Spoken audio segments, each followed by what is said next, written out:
Avec votre boule rouge, formez un léger cône comme ceci.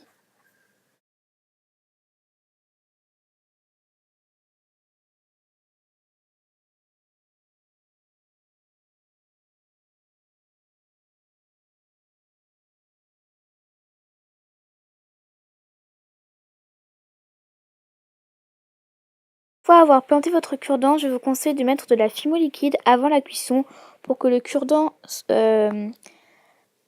colle bien et comme ça, cela évitera qu'il parte après la cuisson.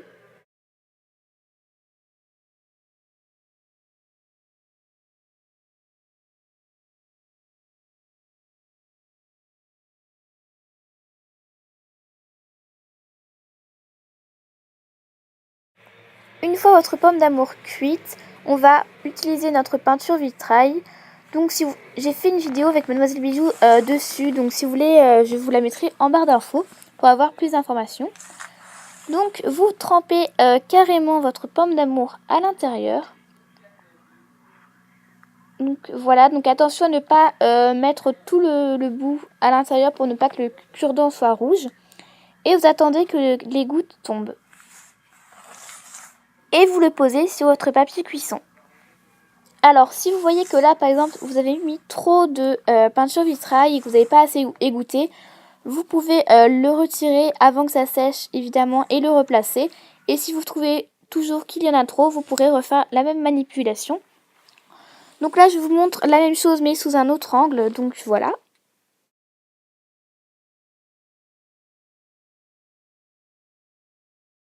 Après 2 jours de séchage, donc oui c'est long mais ça donne un rendu hyper réaliste. Donc vous pourrez le voir comme ceci, on a bien un effet un peu caramélisé sous le dessous, donc je trouve ça vraiment très très réaliste. Donc vous le décollez délicatement et voilà. Alors en général le dessous n'est pas sec, donc ce que je vous conseille c'est de le laisser encore sécher 24 heures. Donc voilà.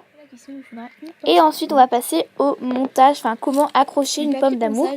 Donc pour cela vous aurez besoin d'une pince coupante, de vos embouts, donc du papier ponçage ainsi que des petits embouts serre-fil comme ceci. Ou tout simplement si vous mettez un piton avant cuisson et ça fera l'affaire. Et moi je préfère avec les embouts. Donc en fait on va d'abord couper notre cure-dent puisqu'il est très très mal coupé. Donc voilà, on le coupe et en fait, comme là c'est pas très très droit, on va venir le poncer donc avec notre papier de ponçage.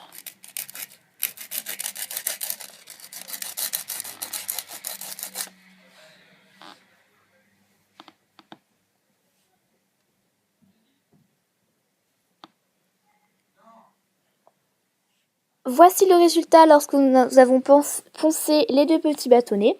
Et ensuite on va passer à l'accrochage, on va dire ça comme ça. Donc vous prenez votre embout serre-fil, vous ouvrez votre colle extra forte. Et ensuite, vous allez mettre de la colle à l'intérieur de votre embout cordon ou serre-fil comme vous voulez.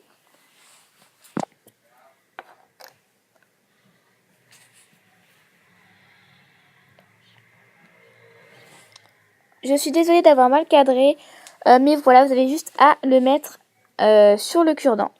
Voici le résultat une fois monté en boucle d'oreille. J'espère que la vidéo vous aura plu. Je vous fais à tous de gros bisous.